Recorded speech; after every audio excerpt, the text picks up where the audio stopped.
Doctor Yunus জাতির উদ্দেশ্যে যে ভাষণ দিয়েছে তাতে খুশি হয় নাই বিএনপি। বিএনপি হতাশ হয়েছে। ঠিক যতবারই এই ভাষণ জাতির উদ্দেশ্যে দিয়েছে প্রত্যেকবারই হতাশা প্রকাশ করেছে, শুধু তারা নির্বাচন অতি দ্রুত হোক সেই দাবি জানায় যাচ্ছে। ডক্টর ইউনূস 25 সালের শেষ দিকে অথবা 26 সালের প্রথমার্ধে যে নির্বাচনের কথা বলেছেন এতেও তারা খুশি হয় নাই।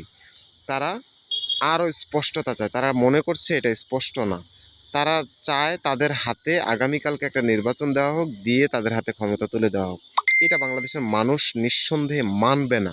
না মানার কারণ হচ্ছে বাংলাদেশে এত বড় একটা আন্দোলন, একটা স্বাধীনতার সংগ্রাম হয়ে গেছে, যেটাকে বাংলাদেশের মানুষ দ্বিতীয় স্বাধীনতা বলে। এইটা শুধু নির্বাচনের জন্য হয় নাই, শুধু সুষ্ঠু নির্বাচনের জন্য হয় নাই। এই বুঝটা তাদেরকে কে বোঝাবে? সরকারের একটা প্রতিপক্ষ বিএনপি হয়ে উঠছে, এটা স্পষ্ট হয়ে দাঁড়ায়।